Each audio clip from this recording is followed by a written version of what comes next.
I've had this collection of iron ore industry. This part of the county, southwestern Stewart County, mainly Leatherwood area, for a few months now, and had a few people come by and look at it, and probably going to have to dismantle it because I'm just having to get rid of a lot of things. But anyway, I was wanting to share it with as many people as I could, and so Maureen asked me to maybe put it on a video. So I have a lot, but I don't really have time to put it all on video, but I'm going to try to put some of the high points on video of the Leatherwood area, what it took to make the pig iron, some of the people involved, the process of a very simple description of the process, and I'm hoping that some of you will get something out of it, get you a little interested in it, like I finally did get interested in. If I'd have got interested in it more, I could have known a lot more to tell, and a lot more about what had happened. But because there's a lot of stories that goes on in the area from 1830 to today, and so hope you enjoy it. This is a simple diagram of a furnace and how it worked. You see the employee dumping the iron, the limestone, or the charcoal into the loading hole. You see how it's constructed. You had to have your fire brick on the inner side of the furnace because of the heat. You had the limestone in this area. You had charcoal in this area, and it looks like more charcoal in this area, maybe more here. You had the iron ore in this area. You set it off, you got the flames going, you pumped your air through the bellows tube, or they're calling it the tire. You pumped your air through this, increases your heat. Your iron would then go completely to the bottom, which is this area here. Then your slag would be just above your iron. You would tap your slag off and discard it, then you would bring your iron out into the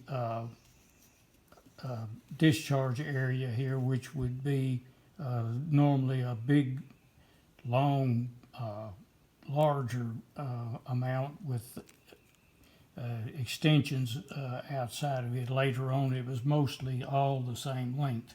But what older furnaces, they would bring it out, which they called the sow, and then they would have the iron ore pig iron coming out from the side, which is a sow, and then it made them think of piglets out of it, so they called it pig iron. There are three main ingredients in the production of pig iron, and you have the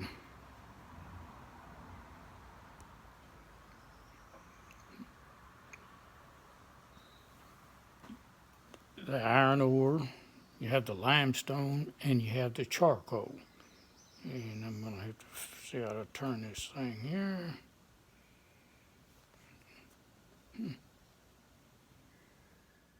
This is your iron ore samples found in the area here. This is the limestone that's found. It says in the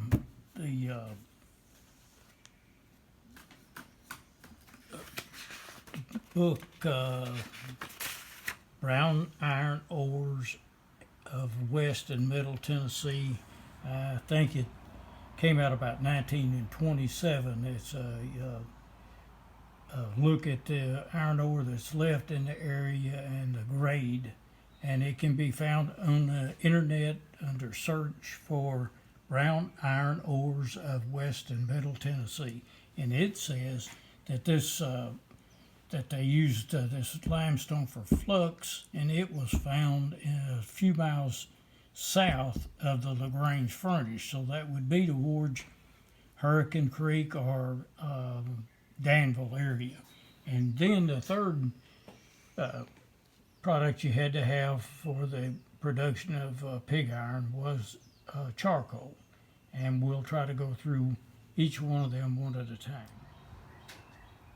The mining and grinding of the charcoal was a fairly simple matter and didn't require that many laborers for that work. But the charcoal is an entirely different matter. It is a complicated process and was paid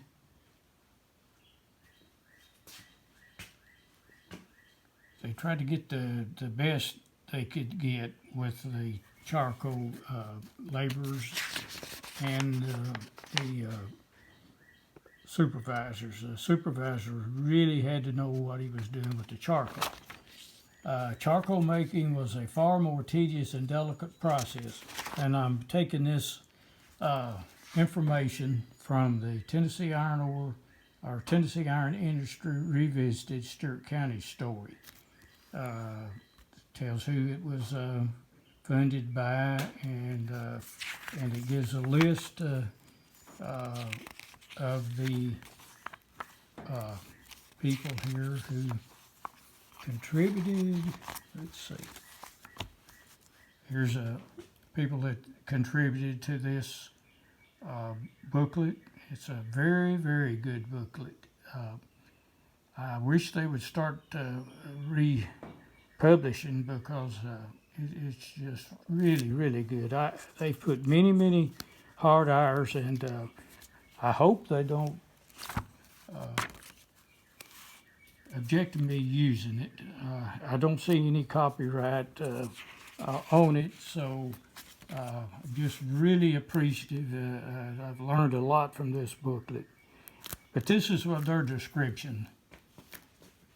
With woodcutters who chopped and split huge quantities of hardwood in the timber tracks surrounding the furnaces, then sawed the wood into 4-foot lengths and stacked it into cords. Charcoal crews then created a 30-foot wide circular pit for the charcoal burning. At its center, they placed long poles to form a teepee-shaped den called the crow's nest. Around the den, they placed cardboard timbers one by one, each standing on its end. On top of this, they placed a second layer of cardboard assembly stacked, and then a third, forming a great pile measuring 30 feet across, 12 feet high, containing 50 to 60 cords of densely packed timber. Next, the workmen covered the pile, known as a hearth, with damp leaves to a depth of 8 inches or so. Over this, they packed an even thicker layer of clay or dirt called green dust, which sealed the whole hearth. One man then climbed a ladder to the very top, opened a small hole, dropped kindling into the crow's nest, and ignited the kindling to start the wood burning. Others then opened small holes on either side of the hearth to permit the influx of air. For the next 10 to 15 days, the charcoal makers carefully watched the smoldering hearth around the clock to be sure that the wood burned slowly and evenly and with no buildup of gases which could blow open the pit. They adjusted the rate of burning as necessary by opening and closing side holes. Above all, they feared the outbreak of an open fire which would consume the cordwood and turn it into useless ashes. When the experienced collier determined the time was right, the coal drawer opened a hole and began withdrawing the charcoal with a long-handled shovel. Laborers doused the charcoal with water as it was removed in order to extinguish all burning. Then they gathered the charcoal into baskets and loaded it onto wagons, which hauled it to a furnace site. On their way, extreme caution was necessary to make sure the charcoal was not pulverized and that it did not reignite the wagon.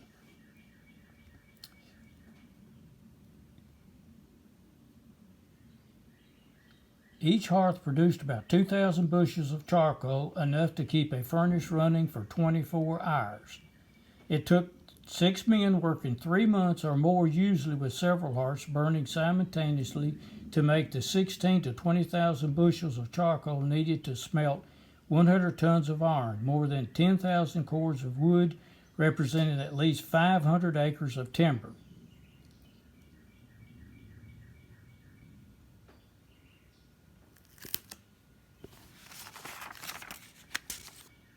Here is a charcoalman watching his charcoal stack. I'm not sure which furnace this was located, but as you can see, it was an enormous amount of wood for 1 year, 500 acres for just,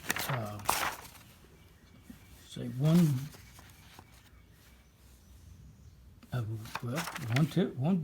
furnace for a year, 500 acres. And now, in 1880, the Eclipse furnace had, I believe, 10,000 acres in its under its jurisdiction.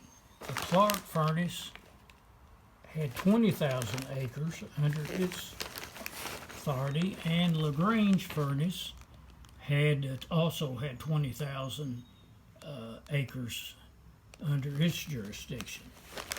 But when you start talking about 500 acres per year per furnace, you're talking about a lot. So you know that that became a problem at one time. Now, the LaGrange furnace bought land, let's get it right here, the ovens of LaGrange. The Dover Iron Company of Air Springs has leased Dover furnace at Carlisle and will at once repair and put it in operation. The company is contracted for the entire output of both Dover and Bear Spring furnaces from 1902 and 03 at a very proper price. They will erect and operate another ore washer at Bear Spring and have purchased and will operate the coal ovens of LaGrange furnace on the L&N Railroad near Danville. Now, so that was, I believe, after LaGrange had gone out of production. And here's where Mr. Lowry bought the coal ovens at McKinnon from LaGrange. And so at one time in the early 1880s, LaGrange put in, as I said earlier, they put in a railroad to LaGrange. They had 3 furnaces running with 50,000 acres. They tried the coal ovens. Now they're saying coal ovens, so coke ovens, and coke ovens is what description I have seen of it is using coal. Now, but this is something I haven't really been able to find out about. So the ovens is something I'm going to have to do more investigating on. It's possible they could have brought the coal in from East Tennessee or Alabama and had coke ovens up around, they call it the gravel pits in Houston County, and I'm not sure where they were, but they were on the railroad. And they used those ovens for a while for their use of firing material. The impurities left from the iron ore process was these blue rocks, which is impurities taken out by the limestone with mixture with the silicon. And there are just many different colors of the blue rock. And the area is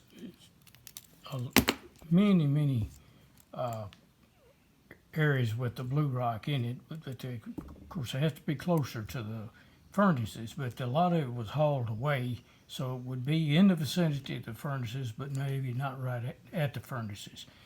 But you see the different shades and different colors. There was also one of the rocks that came out of it that was very porous. It was gray, a real between a medium gray, and it was so porous that you could put it on water and it would float. And there's a few of those still around, but are probably maybe over the years maybe waterlogged into the bottom of the lake now. But it was a floating rock, which I always found very interesting as a child. Didn't realize when I first started the video the length, but I'm going to have to put it on at least 3 different sections, maybe 4. But anyway, you can follow them if you want to.